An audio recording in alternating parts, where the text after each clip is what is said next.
जय नेपाल। शान्ति, सुरक्षा, प्रतिबद्धता। आदरणीय दर्शकवृन्द, सशस्त्र प्रहरी बल नेपालको पाक्षिक श्रव्य दृश्य प्रस्तुति कार्यक्रम समर्पण राष्ट्रका लागिको 414औं संस्करणमा यहाँहरूलाई स्वागत छ। कार्यक्रम सुरु गरौँ सशस्त्र प्रहरी बल नेपालका विविध गतिविधिहरूको सारसंक्षेपबाट। गृह मन्त्रालय र अन्तर्गतका राष्ट्र सेवकहरूलाई जिम्मेवारीप्रति प्रतिबद्ध, पारदर्शी एवं नतिजामा उत्तरदायी बनाउन हालै गृह सचिव महेश्वर नेउपाने र सशस्त्र प्रहरी महानिरीक्षक शैलेन्द्र खनालबीच आर्थिक वर्ष 2077-78 को कार्य सम्पादन सम्झौता भएको छ। माननीय गृहमन्त्री रामबहादुर थापा बादलको उपस्थितिमा गृह मन्त्रालयमा आयोजित कार्यक्रममा सशस्त्र प्रहरी महानिरीक्षक खनालका साथसाथै गृह मन्त्रालय मातहतका अन्य निकायका प्रमुखहरूसँग पनि कार्य सम्पादन सम्झौता गरिएको थियो। कर्मचारी प्रशासन शाखा सशस्त्र प्रहरी बल नेपाल प्रधान कार्यालयको मिति 2077 साल श्रावण 8 गतेको पत्रले सरुवा भई देशभरका विभिन्न सशस्त्र प्रहरी बल नेपालका इकाइहरूमा कार्यालय प्रमुखको रूपमा जिम्मेवारी निर्वाह गर्न जान लाग्नुभएका सशस्त्र प्रहरी उपरीक्षकहरू र सशस्त्र प्रहरी नायब उपरीक्षकहरूलाई हालै संगठन प्रमुख सशस्त्र प्रहरी महानिरीक्षक शैलेन्द्र खनालले प्रभावकारी कार्य सम्पादन गर्न निर्देशन दिनुभएको छ। प्रधान कार्यालयमा आयोजित र लाइभ भिडियो कन्फरेन्स मार्फत विभिन्न बाहिनी मुख्यालयहरूमा समेत प्रत्यक्ष प्रसारण गरिएको उक्त कार्यक्रममा विभिन्न गण तथा शिक्षालयहरूमा प्रमुखको जिम्मेवारी निर्वाह गर्न जान लाग्नुभएका अधिकृतहरूलाई महानिरीक्षक खनालले राष्ट्र र जनताको सर्वोत्तम हितलाई ध्यानमा राखी साङ्गठनिक नीति निर्देशन अनुसार आफूलाई प्राप्त जिम्मेवारी उत्कृष्ट ढङ्गबाट सम्पादन गर्दै नागरिकहरूको शान्ति, सुरक्षा, सहयोग र उद्धारका कार्यहरूमा नतिजा उन्मुख ढङ्गबाट कार्य गर्न निर्देशन दिनुभयो। यसअघि कार्यक्रममा मानव स्रोत विभाग प्रमुख सशस्त्र प्रहरी अतिरिक्त महानिरीक्षक पुष्पराम केसी, राष्ट्रिय सशस्त्र प्रहरी बल प्रशिक्षण प्रतिष्ठानका कार्यकारी निर्देशक सशस्त्र प्रहरी अतिरिक्त महानिरीक्षक नारायण बाबु थापा र कार्य तथा सीमा सुरक्षा विभाग प्रमुख सशस्त्र प्रहरी अतिरिक्त महानिरीक्षक रामशरण पौडेलले आफ्नो विभागीय नीति निर्देशनहरूको बारेमा जानकारी दिनुभएको थियो। सशस्त्र प्रहरी नायब महानिरीक्षकहरू, सशस्त्र प्रहरी वरिष्ठ उपरीक्षकहरू लगायत बलका वरिष्ठ अधिकृतहरूको समेत उपस्थिति रहेको उक्त कार्यक्रममा नापी विभागका उपमहानिर्देशक सुशील डङ्गोल र प्रमुख नापी अधिकृत दयानन्द जोशीले समेत नापी विभागको जिम्मेवारी, दायित्व र सिमानामा गर्नुपर्ने विविध कार्यहरूको बारेमा प्रशिक्षण दिनुभएको थियो। सशस्त्र प्रहरी महानिरीक्षक शैलेन्द्र खनालले हालै नेपाल एपीएफ अस्पताल बलम्बु परिसरमा नवनिर्मित 20 शय्याको आइसियु भवन र मोलिकुलर ल्याबको विधिवत समुद्घाटन गर्नुभएको छ। नेपाल सरकार स्वास्थ्य तथा जनसङ्ख्या मन्त्रालयको सहयोगमा नवनिर्मित भवनहरूको समुद्घाटन कार्यक्रममा सम्बोधन गर्नुहुँदै महानिरीक्षक खनालले सशस्त्र प्रहरी राष्ट्र सेवकहरूसँगै सर्वसाधारण नागरिकहरूको स्वास्थ्य सुरक्षाका लागि भरपर्दो र गुणस्तरीय उपचार सेवा प्रदान गर्दै आइरहेको नेपाल एपीएफ अस्पतालले थप भएका भौतिक संरचनाहरूबाट अझै उत्कृष्ट सेवा प्रदान गर्नुपर्ने बताउनुभयो। स्वास्थ्य तथा जनसङ्ख्या मन्त्रालयका प्रमुख विशेषज्ञ तथा कोभिड-19 युनिफाइड अस्पताल निर्देशन समितिका अध्यक्ष डाक्टर रोशन पोखरेलले संक्षिप्त मन्तव्य राख्नुभएको उक्त कार्यक्रममा अस्पतालका प्रमुख प्राविधिक सशस्त्र प्रहरी वरिष्ठ उपरीक्षक डाक्टर रूपक महर्जनले भवन निर्माण सम्बन्धी संक्षिप्त जानकारी दिनुहुँदै स्वागत मन्तव्य राख्नुभएको थियो। कार्यक्रममा सशस्त्र प्रहरी अतिरिक्त महानिरीक्षकहरू क्रमशः पुष्पराम केसी, नारायण बाबु थापा र रामशरण पौडेल, सशस्त्र प्रहरी नायब महानिरीक्षकहरू, बलका वरिष्ठ अधिकृतहरू, विभिन्न सुरक्षा निकायका प्रतिनिधिहरू लगायत अस्पतालमा कार्यरत सकल दर्जाका स्वास्थ्यकर्मी राष्ट्र सेवकहरूको उपस्थिति रहेको थियो। सशस्त्र प्रहरी राष्ट्र सेवकहरूलाई समय सापेक्ष विविध विषयका विशेषज्ञहरूद्वारा अन्तर्क्रियात्मक कार्यक्रमहरू सञ्चालन गरी पेशागत तथा अन्य उपयोगीमूलक ज्ञान दिलाउने उद्देश्यले हालै कोभिड-19 सम्बन्धी विस्तृत जानकारीमूलक अन्तर्क्रियात्मक प्रशिक्षण कार्यक्रम सम्पन्न गरिएको छ। सशस्त्र प्रहरी बल नेपाल प्रधान कार्यालयमा सशस्त्र प्रहरी महानिरीक्षक शैलेन्द्र खनालको प्रमुख आतिथ्यतामा सम्पन्न उक्त प्रशिक्षण कार्यक्रममा डाक्टर सुरेश तिवारीले उपस्थित राष्ट्र सेवकहरूलाई कोरोना भाइरस, यसको प्रभाव तथा रोकथामका लागि अपनाउनुपर्ने सुरक्षात्मक उपायहरू लगायत विविध विषयहरूमा प्रशिक्षण प्रदान गर्नुभएको थियो। कार्यक्रममा सशस्त्र प्रहरी अतिरिक्त महानिरीक्षकहरू क्रमशः पुष्पराम केसी र रामशरण पौडेल, सशस्त्र प्रहरी नायब महानिरीक्षकहरू, बलका वरिष्ठ अधिकृतहरू लगायत उपत्यका स्थित इकाइहरूमा कार्यरत अधिकृतहरूको उपस्थिति रहेको थियो। राष्ट्रिय सशस्त्र प्रहरी बल प्रशिक्षण प्रतिष्ठानका कार्यकारी निर्देशक सशस्त्र प्रहरी अतिरिक्त महानिरीक्षक नारायण बाबु थापाले हालै बोन म्यारो क्यान्सर जस्तो गम्भीर रोगबाट पीडित 11 वर्षीय कसुमी राईको उपचारमा सहयोगार्थ सङ्गठनको तर्फबाट सङ्कलित आर्थिक सहयोग रकम एकमुष्ट 3,18,020 रुपैयाँ बालिकाका पिता पूर्व फुटबल खेलाडी तथा सशस्त्र प्रहरी बल नेपालको महिला फुटबल टिमका प्रशिक्षक अवकाश प्राप्त सशस्त्र प्रहरी वरिष्ठ हवलदार नरकुमार राईलाई हस्तान्तरण गर्नुभएको छ। नेपाल सरकार मन्त्री परिषदको निर्णय अनुसार सशस्त्र प्रहरी बल नेपालको क्षमता अभिवृद्धिका लागि हालै नेपाली सेनाबाट इन्सास राइफल हस्तान्तरण गरिएको छ। नेपाली सेनाका युद्धकार्य महानिर्देशक उपरथी राजेन्द्र कार्की र सशस्त्र प्रहरी बल नेपाल प्रधान कार्यालय कार्य तथा सीमा सुरक्षा विभाग प्रमुख सशस्त्र प्रहरी अतिरिक्त महानिरीक्षक रामशरण पौडेल बीच हतियार हस्तान्तरण सम्झौता पत्रमा हस्ताक्षर गरिएको थियो।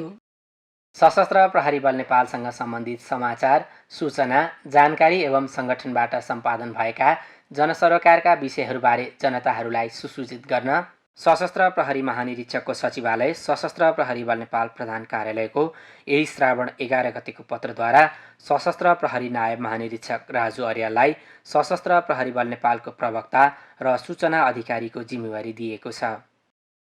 सशस्त्र प्रहरी बल नेपाल हुल तथा दङ्गा व्यवस्थापन तालिम शिक्षालय लामापाटन, बढीमालिका जवान तालिम शिक्षालय कैलाली, दन्तकाली विशेष कार्य तालिम शिक्षालय सप्तरी, विपद व्यवस्थापन तालिम शिक्षालय कुरिन्टार, सशस्त्र प्रहरी जवान तालिम शिक्षालय नौबस्ता र सीमा सुरक्षा तालिम शिक्षालय बर्दघाटमा सञ्चालित विभिन्न पेशागत उन्नत तालिमहरूको प्रथम प्रवचन कार्यक्रम हालै सशस्त्र प्रहरी वरिष्ठ उपरीक्षकहरू क्रमशः कालिदास दौबजी, प्रेमराज पोखरेल, इन्द्रराज कार्की, विदुर खड्का, सशस्त्र प्रहरी उपरीक्षक राजेन्द्र खड्का र सशस्त्र प्रहरी नायब उपरीक्षक प्रदीप सिंह कार्कीको प्रमुख आतिथ्यतामा सम्पन्न भएको कुरा सम्बन्धित इकाइहरूले जनाएका छन्।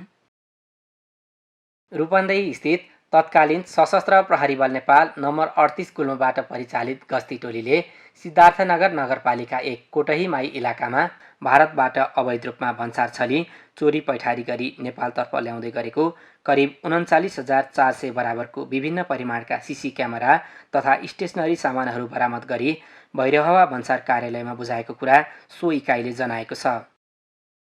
यसै गरी झापा स्थित तत्कालीन सशस्त्र प्रहरी बल नेपाल नम्बर 8 गुल्मबाट परिचालित सशस्त्र प्रहरी बल नेपालको गस्ती टोलीले मेचीनगर नगरपालिका 15 ज्यामिरगढी इलाकामा भारतबाट भन्सार छली अवैध रूपमा नेपालतर्फ ल्याउँदै गरेको करिब 6,40,000 बराबरको विभिन्न किसिमका औषधि तथा लत्ता कपडाहरू बरामद गरी आवश्यक कारबाहीको लागि मेची भन्सार कार्यालय काँकडभिट्टामा बुझाएको कुरा सो इकाइले जनाएको छ। आदरणीय दर्शकवृन्द, अब प्रस्तुत छ विपद तथा उद्धार सम्बन्धी गतिविधिहरू। हालै आएको अविरल वर्षाका कारण देशका विभिन्न स्थानमा आएको बाढी, पहिरो तथा डुबानमा परेका नेपाली नागरिकहरूको सशस्त्र प्रहरी बल नेपालले विपद व्यवस्थापन तालिम प्राप्त जनशक्तिसहित अधिक सशस्त्र प्रहरी कर्मचारीहरू परिचालन गरी अन्य सुरक्षा निकाय तथा स्थानीय निकायहरूसँग समन्वय गर्दै प्रभावकारी ढङ्गबाट उद्धार कार्य गरिरहेको छ।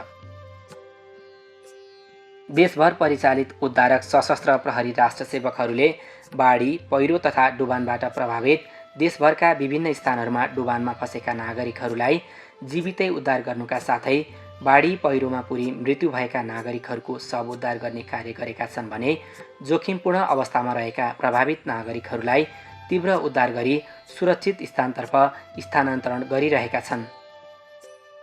यसै क्रममा अविरल वर्षाका कारण आएको बाढी र पहिरोले चितवन तथा धादिङ जिल्लाको सिमाना स्थित मौवा खोलाको पुलमा क्षति पुर्याई पृथ्वी राजमार्ग नै अवरुद्ध बनाएको अवस्थामा सशस्त्र प्रहरी बल नेपाल विपद व्यवस्थापन तालिम शिक्षालय कुरिन्टारबाट परिचालित सशस्त्र प्रहरी राष्ट्रसेवकहरूले ग्याबिन तारजालीको प्रयोग गरी बाँध बाँध्ने कार्य गरेका छन् भने पहिरोका कारण अवरुद्ध भएको पृथ्वी राजमार्गका अन्य विभिन्न स्थानहरूमा समेत टोली परिचालन भई अन्य निकायहरूसँग समन्वय गर्दै अवरुद्ध सडक खण्डहरूको पहिरो हटाई राजमार्गमा यातायात सुचारू गराएको कुरा शिक्षालयले जनाएको छ।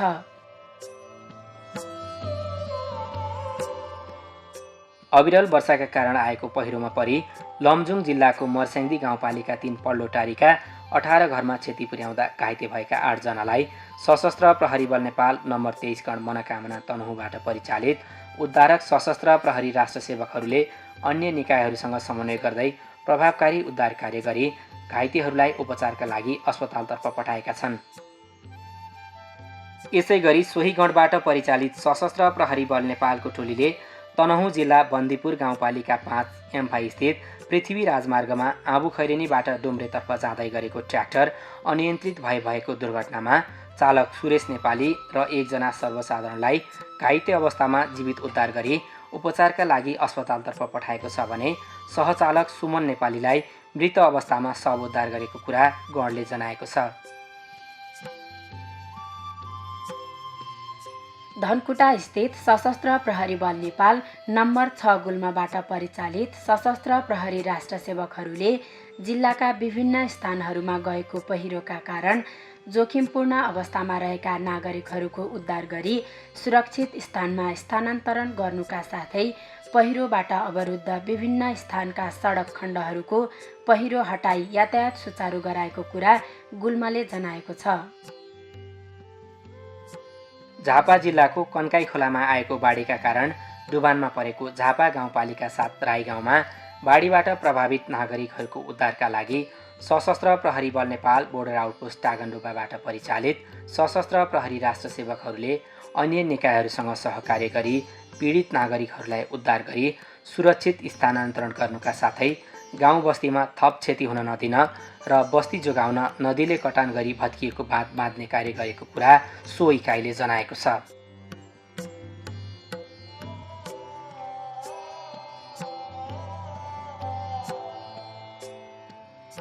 कैलाली जिल्लाको टिकापुर नगरपालिका 7 बैदी र वडा नम्बर 9 खक्रौला स्थित मोहना नदीमा आएको बाढीका कारण डुबानमा परेका 300 भन्दा बढी घर परिवारका नागरिकहरूलाई बोर्डर आउटपोस्ट खक्रौलाबाट परिचालित सशस्त्र प्रहरी बल नेपालको टोलीले सक्रियताका साथ उद्धार कार्य गरी सुरक्षित स्थानमा सारेको छ भने भजनी नगरपालिका 8 सानोफाँट इलाकामा गौरीखोलाको पानी बस्तीमा पसी डुबानमा परेपछि सशस्त्र प्रहरी बल नेपाल बोर्डर आउटपोस्ट भजनीबाट परिचालित टोलीले प्रभावकारी उद्धार कार्य गरी पीडित नागरिकहरूलाई सुरक्षित स्थानमा स्थानान्तरण गरेको कुरा सो इकाइहरूले जनाएका छन्। यसैगरी नारायणी नदीमा पानीको बहाव बढ्न गई पूर्वी नवलपरासी जिल्लाको गैँडाकोट नगरपालिका 2 बोटटोल तथा पश्चिम नवलपरासी जिल्लाको सुस्ता गाउँपालिका 5 सैनिक टोलमा भएको डुबानको समयमा परिचालित सशस्त्र प्रहरी बल नेपालका राष्ट्रसेवकहरूले अन्य सुरक्षा निकायहरूसँग सहकार्य गरी प्रभावकारी उद्धार कार्य गरेका छन्। बारा जिल्लाको देवताल गाउँपालिका 6 रामपूर्वा क्षेत्रमा अत्याधिक वर्षाका कारण डुबानमा परेका 3 घर परिवारका बालबालिकाहरूसहित नागरिकहरूलाई सशस्त्र प्रहरी बल नेपाल बोर्डर आउटपोस्ट जिटकैयाबाट परिचालित टोलीले उद्धार गरेको छ। यसका अतिरिक्त देशभरका विभिन्न स्थानहरूमा घटेका बाढी पहिरो तथा डुबानका धेरै घटनाहरूमा समेत जानकारी प्राप्त हुनासाथ तत्काल परिचालित भई सशस्त्र प्रहरी राष्ट्रसेवकहरूले अन्य निकायहरूसँगै खोजी र उद्धार गर्ने कार्य गरिरहेका छन् भने नदी कटान रोकी गाउँ बस्ती जोगाउन तटबन्ध तथा बाँध निर्माणको कार्य समेत गरिरहेको सम्बन्धित इकाइहरूले जनाएका छन्। हस्त दर्शकवृन्द, गतिविधिको क्रम आजलाई यति नै। अब प्रस्तुत गर्दैछौँ सशस्त्र प्रहरी बल नेपालद्वारा तयार पारिएको चेतनामूलक टेलिचलचित्र समयको पहिलो भाग। स्वीकार गर्नुहोस्।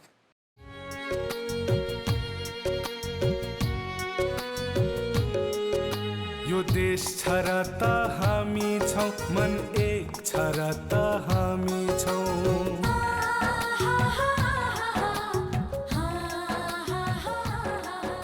यो देश छ र त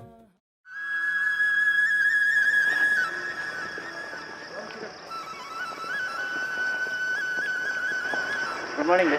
मर्निङ, जाउँ न यसो बसेर गफ गरौँ।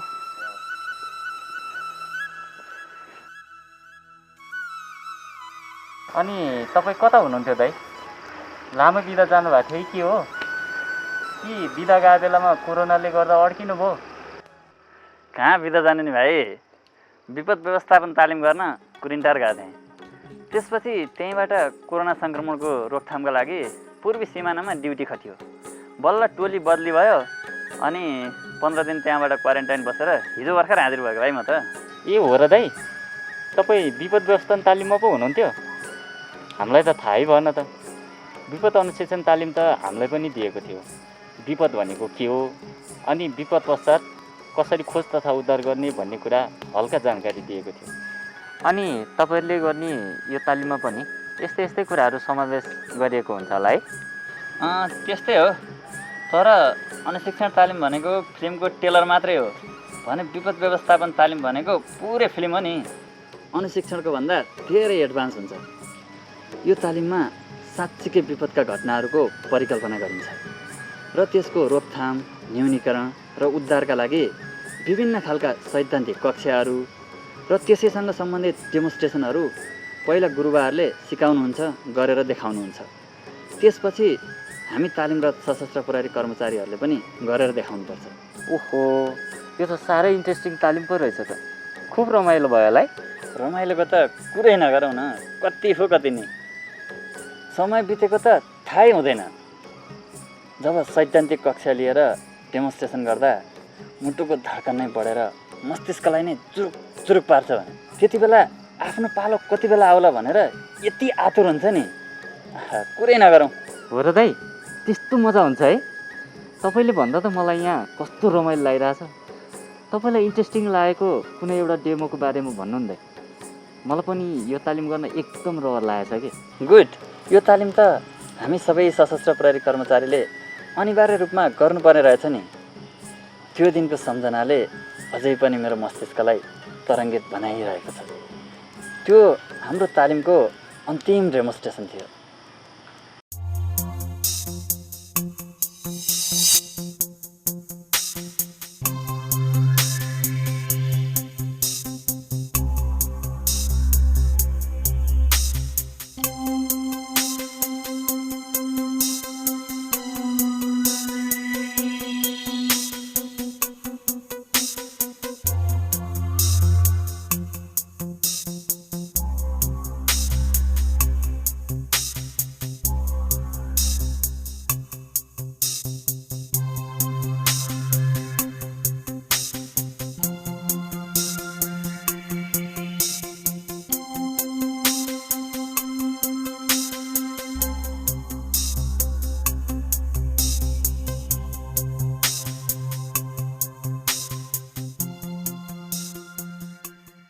अझ इन्ट्रेस्टिङ कुरा त के थियो भने त्रिशुली नदीको त्यो उर्लदो भेलमा हाम्रो ऱ्याफ्ट बोट अचानक पल्टिएको थियो।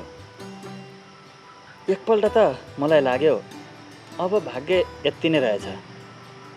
तर तालिमको दौरानमा गुरुवर्गले सिकाएको ज्ञान र कला यस्तो थियो कि हामीले सोच्नै नसकिने अवस्थामा पनि धैर्यता र संयमता अपनाई सजिलै समस्यालाई समाधानतर्फ लग्नको लागि एकदमै प्रभावकारी र उपयोगी भयो। अनि बारम्बारको त्यस्तै खालका अभ्यासहरूले हामीलाई पनि एकदमै निखर बनाइसकेको थियो र त्यसैले पुनः ऱ्याफ्ट बोटलाई यथास्थितिमा लिएर आउन हामीले सफलता हासिल गर्यौँ।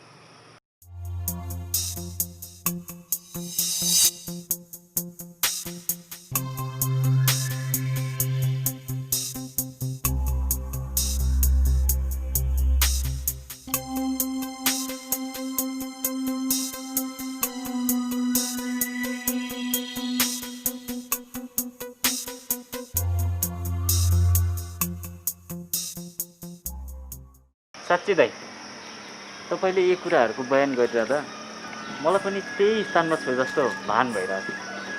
मलाई पनि अझै यो तालिम गर्न जाउँ जाउँ जस्तो लागिरहेछ भने। हो र भाइ, अझ अर्को कुरा सुन न। त्यो कुरिनघाट पहरबाट 150 मिटर डोरीको सहायताले तल त्रिशुली नदीको गहिराइमा झार्दा त त्यहाँको बहावको चिसो हावाले मेरो सासलाई नै चुनौती दिइरहेको हुन्थ्यो। लाग्थ्यो यस्ता साहसिक अभ्यासहरू सम्पन्न गरेर एक दिन साँच्चीकै विपदमा परेर जीवन रक्षाको लागि अपेक्षा गरेका नागरिकहरूको जीवन साँच्चीकै बचाउन सफल हुनेछु।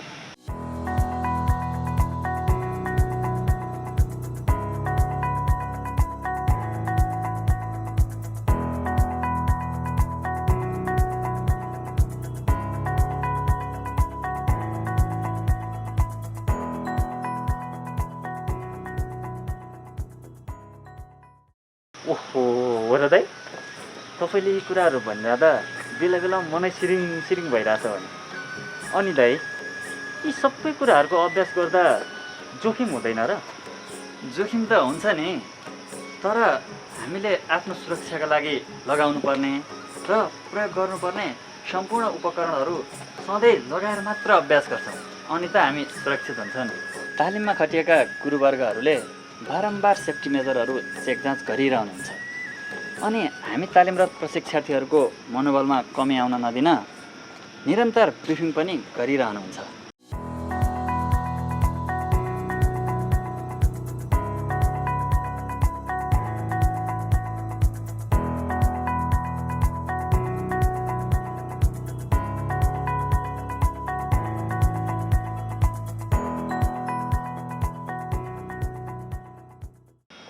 ल ल दाइ, म त एकदम एक्साइटेड भइरहेको छु भने। अनि अरू बाँकी के हुन्छ दाइ? अनि डेमोन्स्ट्रेसनको अन्त्यमा त्रिशुली नदीकै त्यो बहावबाट क्लाइम्बिङ गर्दै झोलुनी पुलको माथि पुगेर त्रिशुली नदीकै सेरोफेरोमा पुनः ऱ्यापलिङ गर्दै डेमो समाप्त भएको ब्यानर प्रदर्शन गर्दा सम्पूर्ण डेमोहरू सफलतापूर्वक सम्पन्न गरेको क्षण म जीवनमा कहिल्यै बिर्सन सक्दिनँ। तालिम सम्पन्न गरेको अवस्थामा तालिममा खटिनुभएका गुरुवर्गले दिएको बधाई तथा शुभकामनाले हामी सबै प्रशिक्षार्थीहरू खुसीले गदगद भएको त्यो क्षण सधैँ ताजै रहिरहेको छ।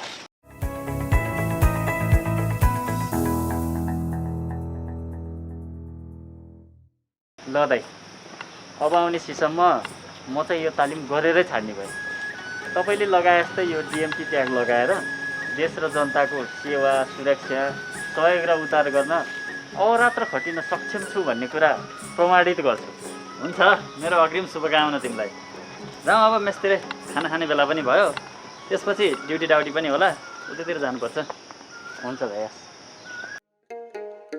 ओहो बुद्ध भाइ, के छ तिम्रो हालखबर? यस्तो बेलामा नि तिमी त गाउँतिर पो आइरहेछौ त। ठिकै छ दाइ, घरमा बुवा बिरामी हुनुहुन्छ, त्यसैले 4 दिन बिदा स्वीकृत गराएर आएको दाइ। ओहो, बुवा साह्रै नै बिरामी हुनुभयो र भने? खै, बहिनीले अस्पताल लगेर ल्याएँ भन्ने थिएँ, कस्तो छ भन्ने कुरा त अब घरै पुगेपछि थाहा होला नि दाइ। अनि तिमीहरूको टोली त सिमानामा रात दिन ड्युटीमा खटिरहेको छ होइन? अनि फेरि तिमी त यस्तो बेलामा सिधै घर आएको छौ त। त्यस्तो डराउनु पर्दैन के दाइ, म पनि सिमानामा ड्युटी खटिएर हाम्रो टोली बदली भएपछि 15 दिन क्वारेन्टाइन बसेर भर्खरै आउँदैछु। ए, फेरि फर्केर त्यहीँ ड्युटी गर्न जानुपर्ने हो र भाइ? होइन दाइ, सिमानामा खटिएको हाम्रो टोली समय समयमा बदली भइरहन्छ। अहिले पनि हामीलाई अर्को टोलीले पालो दिएको, उनीहरू त्यहाँ ड्युटी गरिरहन्जेल हामी अन्यन्त्र युनिटमा खटिन्छौँ। म पनि 4 दिन बिदा स्वीकृत गराएर आएको, तर गणले खोजेको बखतमा जुनसुकै बेला पनि हाजिर हुन जानुपर्छ नि। ए हो है, फेरि तिमीहरू यो समयमा विपद उद्धारमा पनि खटिरहनुपर्छ होला है? तिमीहरूलाई पनि गाह्रो छ। हो त दाइ, यो बर्सातको समयमा देशको विभिन्न स्थानमा बाढी, पहिरो, डुबानका घटनाहरू घटिरहन्छन्। यस्तो बेला हामी सम्पूर्ण राष्ट्र सेवकहरू विपदमा परेका नागरिकहरूको उद्धारका लागि रात दिन खटिरहन्छौँ। हो, तिमीहरू यसरी रात दिन हाम्रै सेवा सुरक्षाको लागि खटिरहेको देख्दा हामीलाई पनि गर्वको अनुभूति हुन्छ भाइ। यसरी तिमीहरू निरन्तर खटिरहेका छौ र त हामी पनि ढुक्कले बस्न पाइरहेका छौँ नि। यसको लागि त तिमीहरू धन्यवादकै पात्र छौ नि भाइ। हजुरहरूको यस्तै कुरा सुन्दा त आफ्नो जिम्मेवारी अझ प्रभावकारी ढङ्गबाट गर्न मन लाग्छ। जनताको सेवा, सुरक्षा, सहयोग र उद्धारमा खटिन प्रेरणा मिलिरहन्छ नि दाइ। विपदको समयमा तिमीहरू आफ्नो ज्यानै जोखिममा राखेर काम गर्छौ। यस्तो बेलामा आफ्नो सुरक्षाको पनि ख्याल राख्नुपर्छ है भाइ। त्यो त हो, तर हाम्रो लागि आफ्नोभन्दा पनि आम नागरिकको सुरक्षा प्राथमिकतामा पर्छ नि दाइ। ल तर पनि जोखिमपूर्ण अवस्थामा आफ्नो ख्याल गर्दै काम गर्नुपर्छ है भाइ। तिमीहरू सबै राष्ट्र सेवकहरूको जिम्मेवारी र योगदान त हामी सबैको लागि प्रशंसायोग्य नै छ नि। जाउँ अहिले, म पनि तल बजारसम्म पुग्नु छ। जाउँ दाइ जाउँ, उतै गएर गफ गरौँला। सशस्त्र प्रहरी हामी छाती भरि देश हाम्रो हिमाल पहाड तराई पुग्छौँ